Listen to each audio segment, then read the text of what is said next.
fellow nerds out there, this is Oracle Nerd Richie, and welcome to When the Wind Blew You Away. This is a short visual novel that was made for... Oh, okay. I didn't know it was actually going to move if I move my mouse, but this is a Tomei game that was made for a Tomei Jam on Itch.io. I have been seeing a lot of tweets about it. I've been hearing that it's really, really good. Or at least that's what I've heard from what Carrot Patch Games has been tweeting about it. Because you guys might know Carrot Patch Games. They're the person who made Our Wonderland, Our Fantastic Wonderland, Easter, and Helped with A Day in the Life. And they apparently were hyping this game up a lot, because, even though this was made by a completely different dev. Yeah, so yeah, don't worry, it's not made by the same dev. It's made by a completely different dev, as you can tell from the art style. Anyways, I wanted to at least check this game out, so let's go ahead and click start. Oh! Kawaii-chan! Ohio there, my name is Kawaii-chan, and I'm happy to meet you. Welcome to When the Wind Blew Away, a visual novel about childhood friends, reconnection, love, and... wind, I guess? Ooh. Well, never mind, so I'm here to explain you some specifics of this visual novel. As you can hear, when I speak, it goes click, click. It's so cute. I finally have a voice to express all my clever ideas. But I know it can bother some. So feel free to deactivate the typewriter effect in the settings if that's your case. I'm okay with it. But this game also has another specificity.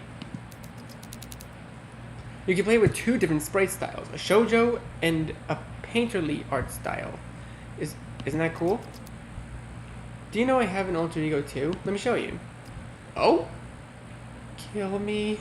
Oh. What? No. Sorry for that. Anywho. Now just click on the photograph of the art style you want to play with.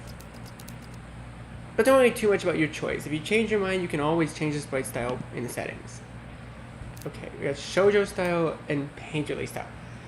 Honestly, the painterly style looks like it has a lot of heart put into it. Though I'm also drawn to the shoujo style because it just looks nicer. Though. Okay. So yeah, I don't know. Maybe I'll change styles between parts. I'm not sure, but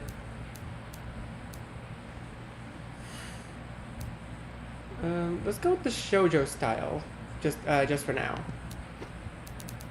You chose the shoujo style art style. Have fun. All right, I'm finally in. Oh, Peter Byrne.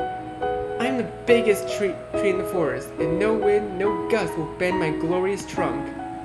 Peter said with his usual stuttering, proudly putting his hands on his hips and standing straight and proud as a sequoia?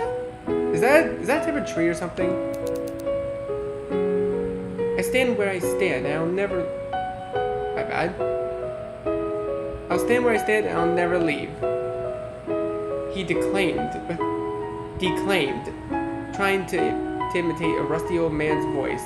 This manages to make me laugh.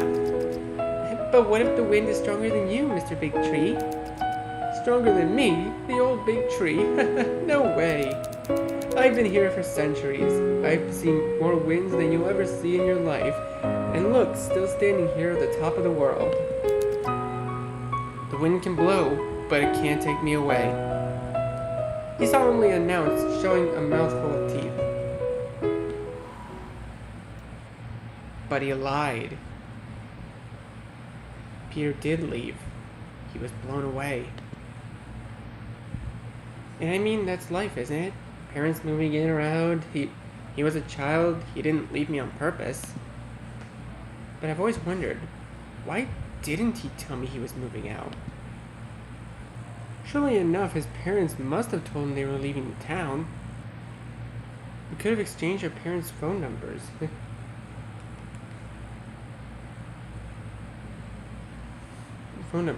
We would have stayed in touch. We would have remained friends. But he left without bothering to notify me. And sure, he underestimated how much it would have hurt me.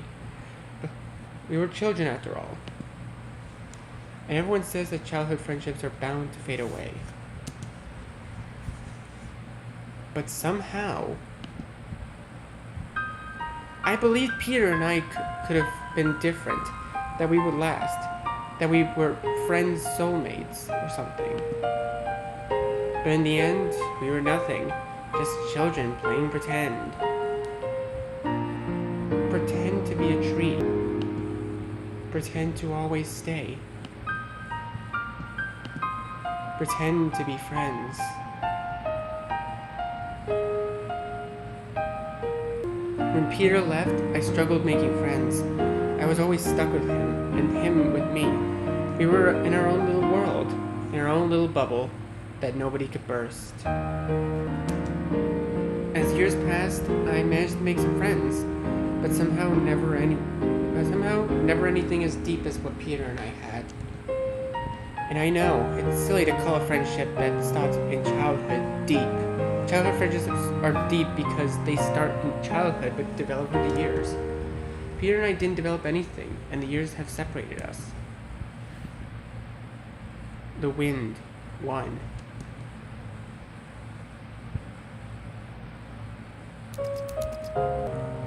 Yeah, the homework was really hard. Like, why are we doing maths and philosophy? Right? Like, I mean, we didn't drop maths for nothing.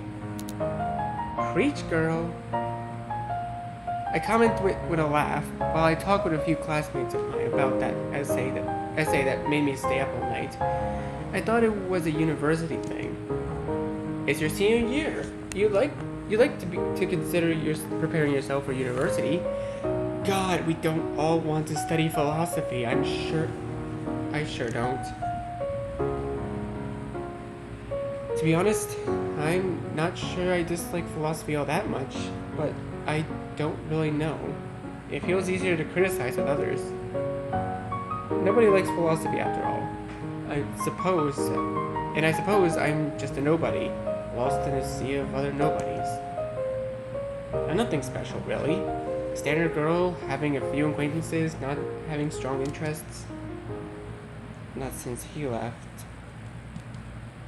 But never mind. That's a good thing. The more you blend in, the more integrated that you are into society. This boy was way too special anyway. And even if staying with him was fun, I don't know. Maybe it's better for me to just be a person among the others after all. But I guess my internal struggle isn't that big of a deal, especially considering there is indeed a bigger deal happening today. I think a new guy joins the class. I haven't noticed him, and to be honest, I don't really care. I mean, we're already in April, and the school year ends in June. I don't even understand why his parents couldn't wait until the end of the school year, i.e. for their son to go to university to move in. I guess I'll never know. Not that it's anything of my business for all I care. To be bluntly honest, I don't even know if the guy's arrived. After all, I was talking with friends, and we're not in the same sort of drama where everyone would notice him at first glance. After a while, our philosophy teacher enters the classroom and starts calling the roll. Pretty quickly, he mentions a name that has never been pronounced in this classroom. Peter Byrne? But that I know all too well. As cliche as it is to say, my heart skipped a beat. Peter Byrne. The Peter Byrne? The one I was friends with when I was a child? There could be a lot of Peters, even Peter's Byrne. I mean, this is a pretty common name. But when the boy answers, there's no doubt. Present. He does have a stutter, like my Peter did. And without waiting a second more, I turn to him so that my eyes confirm what my ears and my heart already know. He looks like him. Of course, you can never tell with the years, but it does look like him. His dark hair stands neglectfully covered the strand. His dark hair strands, God, I can't read, neglectfully covered the sides of his head. His green eyes are just as soft as I remembered. Well, I don't think they're green. They look more like a they kind of look more like a brownish yellow of sorts. And surprisingly enough, I can't help but find him handsome. Yeah, that's the word, handsome. He looks out the window, certainly lost in his own world, as he used to be, locking himself away from people who are not deserving. He must be looking at the tree next to the window. He always loved trees. I wonder, is he still enthusiastic about them? Is he more discreet, nostalgic because he doesn't have much time before to climb them? Maybe they're his only friends. The only ones that he even dared to talk with. I remember he was sometimes picked on at school because of his stammering. People can be dumb. Maybe he doesn't even care about the trees anymore. Oh, sorry, I skipped. Maybe he doesn't even care about the trees anymore. Maybe they're just an old memory blown away by the wind. Roll credits. Just like what I must be to him now. It doesn't take long for him to notice he's been looked at, and he lays his eyes on me. If seeing his profile already hurt me, I had to admit seeing his front face like this is beyond compare. This is Peter. Although he has grown and changed, I still recognize this memory I had from him and his traits. He immediately blushes. He has recognized me.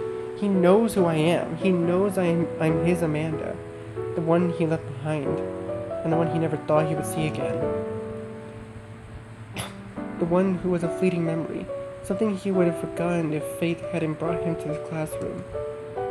Why? Why now? Why after 10 years? We've grown apart. We're strangers. There's no point. The answer to my questions should have come way earlier. Since it'd be ridiculous to endlessly look at each other, I end up turning back to my teacher and leaving Peter's green eyes.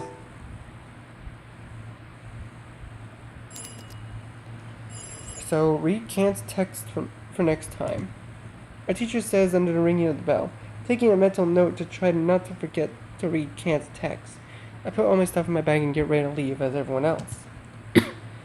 Yet, and of course, someone approaches me, preventing me from running away from this philosophy nightmare, and who else but... Hi, Amanda Evans? I take a look at him. He really looks like my Peter. The childhood memory has never faded. Being caught off guard, I can't even properly recognize my thoughts or treat his question. Why is this so intense? Shouldn't I have gone over his mysterious disappearance 10 years ago? Finally, my thoughts are less foggy. I can focus. Taking a short breath, I answer, although quite emotive. Yes. I answer in a cold voice. Its coldness surprises even me, yet it doesn't seem to unsettle my interlocutor. It's Peter Byrne, from primary school? Do you remember me? Hearing him talk, I take a step back. He stammered. Now that I hear him clearer, I am sure he's still got a stammer. It's him. It's really him. He has a ravishing smile on his face. He looks really pretty. But as soon as I think that, my heart hurts. My heart hurts. And I'm back to that day when I was expecting Peter to come. I remember me waiting for 7-year-old Godot every single day. But Godot never came. He never comes, does he? And as nonsensical as it might be, I still feel bitter. He was a child. He had to move out. He didn't decide to, and he didn't realize the full scope of moving out. That's it. That's the whole story. Nothing else to uncover. And to be honest, nothing I should be angry about. But even if I know it's not reasonable, my feelings... Trying to set everything aside, I simply answer, yes. Oh. Peter lowers his gaze, finally noticing the coldness in my voice. It's nice to see you again. See you around. He eventually stutters before leaving me alone. Alone with my thoughts. I was too rude, wasn't I? It was just childhood, nothing worth being angry about, but I don't know. It feels like the winds of solitude in my heart trying to chase them away.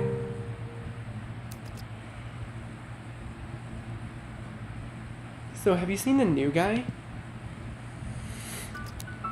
Are you talking about Peter?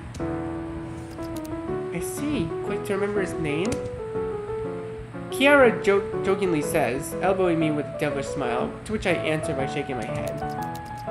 No, it's just that I know him. We attended school together when we were kids. Really? Wow, must be weird. You're kidding. It's so cool. I'm sure you have a lot of extra info about him for your favorite friend. Hey, I'm her favorite friend. They're classmates, not friends. But of course, I'm not rude enough to say that. Yet Julie looks at me with pleading eyes. Please tell me about him. I need to know every single insignificant detail about him. Help a girl with her crush. A crush? Yeah, the guy's beautiful. Pure beauty. Over the top as always, Julie. It's your third crush this week. Damn! But this time it's different. Like, have you seen him? He's so handsome. He's cute, but not, oh my god, he's so cute. He is. He's not. He is. He's not. He is. I'm getting bored, to be honest, but once again, I'm not rude. So I zip my mouth and just hope that the discussion stops as soon as possible. Amanda, what do you think? Isn't he the cutest? If he's cute, yes, he is, but he's even more than that. He really is beautiful, but I don't want to answer that. What's the best way around it? Not my type, he's cute. Oh gosh. Wait, do we actually have to make decisions? Shoot. What do we do? What do we choose?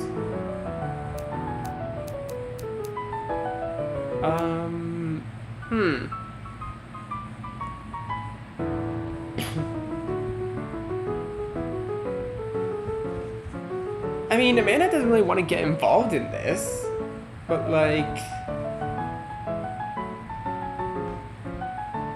if we say not my type, then she technically would be lying.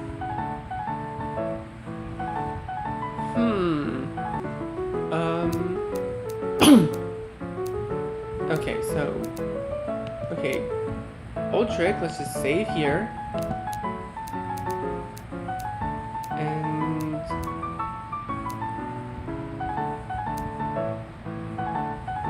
let's just say he's cute. Let's just see what happens.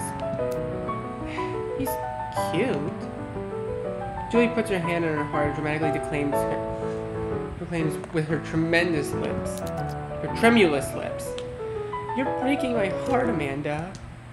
She then puts her finger on my chest. But answer me. You need to tell me everything about him. I don't know what to say. I mean, he was just in my school and we didn't stay in touch or anything. So I don't think I can help you. You just gotta talk to the boy. Kara slaps Julie's back and lets out a hearty laugh. You'll have more luck another time. Jeez. Oh! At this moment, Peter enters the classroom. He has the noise-canceling headphones on his ears and is reading a book. He curiously looks at the classroom and doesn't fail to quickly notice Julie, Kiara, and me. He puts a gentle smile on his face and waves his hand.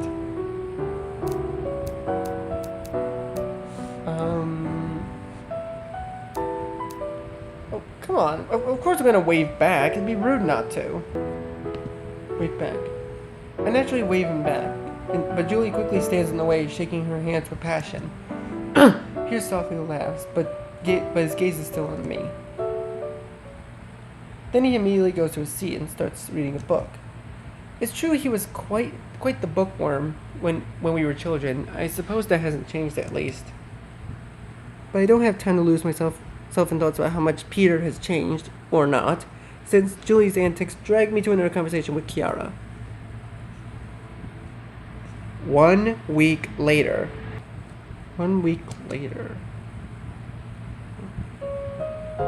Gosh, I'm not the type to complain about school canteen, but today's lunch was horrible, and that's an understatement. No wonder they call it deviled kidney. It really comes from hell. The original meal isn't that tasty in itself, but now a low-cost version of it? God save us. My stomach's still hurting. I'm heading back to class, wondering how boring literature class is going to be. Yet I'm approaching the classroom, I hear some noise. Someone hurting a locker? Gosh, I know school can be quiet a lot, but I mean, come on, that's not a reason to punch a locker. Walking by, I noticed what I should have obviously suspected. Of course, it's not someone who's randomly knocking out a poor, innocent locker. It's a poor, innocent person being pinned against the locker by a bully. And I recognize the bully. It's Max from my class. But his victim is Peter? Come on, weirdo. Beg me to stop without stammering. Leave me alone. Peter stammered, which makes this bully laugh out loud. It's bad. Oh boy, this is really bad. Usually I had to admit I'm not the type to really care about bullying. Like, that's a bad thing to do, sure. I never bully someone. But am I helping the victims? Well, now that I think of it, I don't think I ever saw someone being bullied in my class. But I know that I'm not the type to bother with others. To each their problems, my mother says.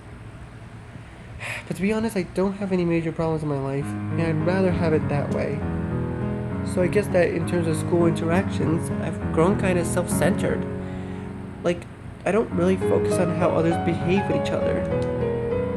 But this is different, right? Peter's getting bullied, and even if I'm still hurt by what happened during childhood, I should help him, right? Ignore situation, help Peter. Oh gosh. I mean, what kind of choice is that? Of course we're gonna help Peter. Why wouldn't we? It'd be really stupid not to. Come on, Amanda. There's only one right thing to do. Getting between the boys, I give Max a ferocious look. What are you even doing, Max? Hey, Amanda. How are you? He put a dumb smile on his face. His cheeks turned red. I really don't understand why this boy tries so hard to hide his crush on me. It's obvious. From what I see, he's not my type at all. How am I? Furious. Why are you harassing the new guy? He looks embarrassed, as he should be. After 10 whole seconds of and other interjections, he explains, the way he talks, it's weird. Frankly, Max, I don't know what to say but get lost. What? Get lost. You're ridiculous, and don't make me tell the teachers about it. I ordered with stabbing eyes. Visibly uncomfortable, Max leaves Peter and me. I sigh. Phew. I wasn't sure it would work. I'm not really intimidating, but I'm glad I managed to make him stop. Thank you, Amanda. You didn't have to do that. Don't mention it. I just couldn't stand seeing Max behave like a jerk. Just because he hits the gym or whatever doesn't grant him any right to abuse guys weaker than him. Am I weak? Oh, don't be self-conscious. You know what I meant.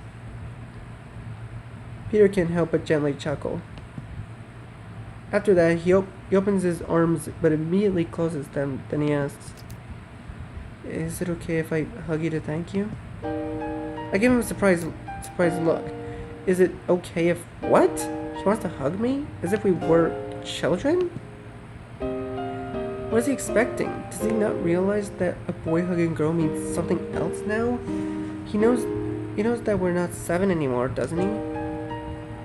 I look at his face. His eyes sparkle with gratitude and excitement. He has the same eyes as this child claiming to be an oak. This child of whom I have bittersweet memories. Eventually opening my arms, I tell him, fine, if it can help you realize that you don't owe me anything. Yay. Aww. With that, he jumps into my arms.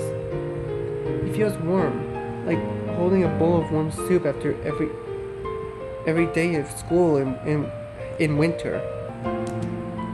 It feels like a hot day outside, but it's not his skin which is warm, neither his clothes. This is not this kind of warmth. It doesn't make me sweat. No, it makes my heart beat. Peter is comforting, and I realize that I haven't felt this kind of warmth, this kind of comfort ever since he left. I'm trying not to tear up, but I realize that there is a part of my childhood, no, a part of me that is deeply connected to him. As if without him, I can't totally be myself. And in this little instant, which must only be seconds to him, I see all my life, I see its breaking point, the day he left. I realized everything I was, how it contrasts with who I actually am. It's weird, but in his arms I feel whole, complete, actually connected to the memories which I thought had faded away. Yet we quickly let go of each other before going back to class. Peter, could you actually heal this part of my childhood, which you took with when the wind blew you away? Roll credits.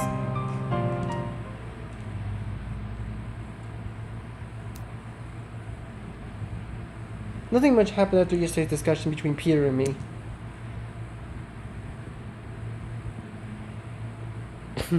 The only thing I have in mind is that hug. I don't understand why I got so emotional. It's not as if I never received hugs before. But it was special because it was Peter? Well, deep down I know the answer is yes, but after how he left me? What if I naively listened to my feelings, grew attached, and he left again, without telling me, as he did 10 years ago? No, definitely, definitely not. I can't just give in and trust him. He could betray me once again. And I know it doesn't make sense to say that 7-year-old Peter was responsible for what happened. And who knows, maybe he wanted to reach out but didn't remember my last name or something. I sigh. The truth is, I don't have any clue, but there is one thing I know. I don't want to get closer to him. Not before I know what happened, even if I'd really like to. I put my hand on the class's door handle and take a quick breath. Come on, Amanda, it's not as if the only sight of Peter was enough to fluster you. I open the door and take a look around. Peter's at the back of the class, his headphones on his ears, reading a book. Yet he immediately looks at me as I enter. A sparkle appears in his eyes, and his mouth forms into a big smile. He bounces out of his chair and holding his backpack, and he almost runs to me. Hey Amanda, how are you? My classmates gaze their all upon me. They must be wondering, since when are these two so close? Well, I suppose only Julie and Kiara know we're childhood friends, and Max must see reasons for Peter to be friendly with me. Speaking of the devil, I can see him raise a despising, almost sarcastic eyebrow. The death stare I addressed him makes him lower it anyway. I'm fine. Is all I managed to answer to Peter's radiant smile. I'm almost starting to understand Julie now. Peter really is beautiful, especially when he's joyous and enthusiastic like this. Thank you for saving me yesterday from, what was his name again? Hey! You won't dare complain, Max, after what you've done, will you? And he quickly sits down, like, she just looks at him like, sit your ass down. Max mumbles as he crosses his arms and turns away. Right. Thank you for saving me from this Max guy. I brought you some fizzy bears. Fizzy bears? You don't remember? We would eat them all the time. If I don't remember, of course I remember. Of course I remember fizzy bears. It's a rather well-known brand. Think of Think of sour gelatinous bears. Oh, so like gummy bears, but sour ones. Gotcha. It's true that it was a favorite of the two of us when we were children. But to be honest, you know how as you get older you start liking things you didn't like as a child and start disliking things you eat all the time? Here's an unfortunate fate of fizzy bears. I don't like them anymore. I suppose Peter doesn't realize how much I've changed, which surprises me. Shouldn't he know better after all these years? After all, he too must have changed. I mean, you can clearly see that he hasn't, aside from his looks. Wait, is that a scar on his arm? I just noticed he has a scar on his arm. What the heck? Where'd that come from? Also, my mouse blends in with his shirt, kind of. What does he believe? Does he believe that I've been stuck? That my life hasn't changed? That I would endlessly wait for him? That he would find me exactly as he left me? I don't like fizzy bears. I'm not interested. Seriously, my options are just no and no light. These are both just no options, not a single yes.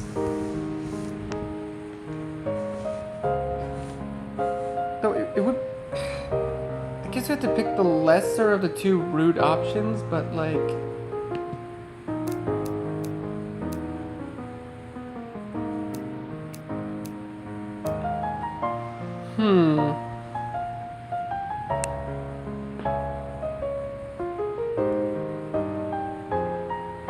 I have no clue what to pick.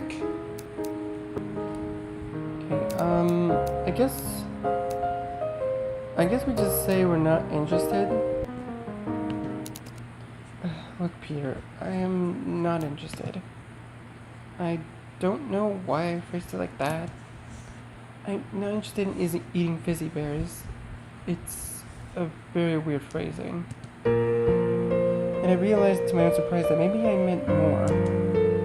I'm not interested in getting to know you, in hanging out with you when there remains a risk of you leaving me. Oh, I see. Peter whispers, somehow understanding my discomfort. I can hear Max chuckle, but he stops himself as I give him a death stare. It's not that I don't want to let Peter into my life again, but I'm afraid. I'm afraid of what we'll do to us, what the wind will do to us. Oh no, Godzilla is attacking Berry City! Oh, wait, is this a memory? The Berry City in question was a pack of fizzy bears that Peter held in front of the monstrous creature awakened by my devilish mind. Or my hand, if you were more of a courtesan. No, I have to protect the bear, folks! Peter started running around, holding the candles. Of course, being an apex predator, I started running after him, shaking my Godzilla toy, eagerly wanting to devour the candies. I suppose fizzy bears really were tasty at the time. The bedroom was filled up with our laughs. My bed, the floor, my shelves, everything became its own microcosm, and Peter and I were running through the myriad of worlds. Oh! Yeah, it didn't take long for Peter to stumble upon one of the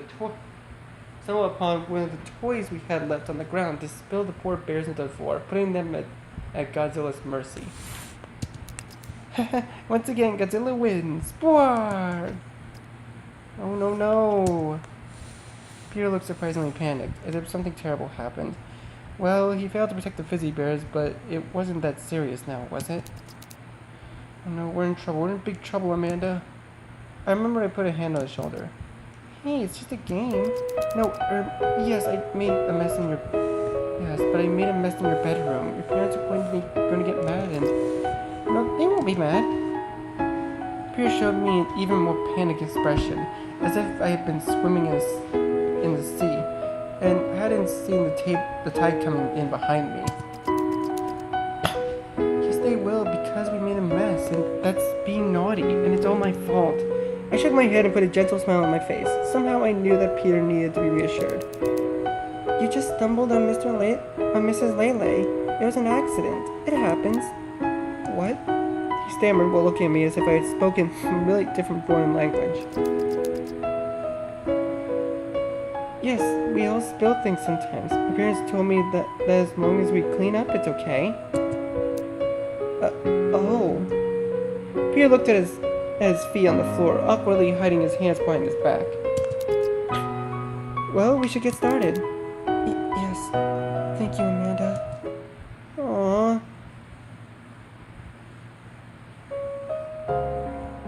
Alright, I think this would be a good spot to leave this episode on, guys. So, anyways, thank you guys so much for watching this video. Be sure to leave a like, comment what you think, share this video with your friends, and be sure to subscribe and click the bell so you don't miss a single notification. I'll see all of you in the next video. Goodbye! You say you wanna try, but you never do. Sugar, there's a reason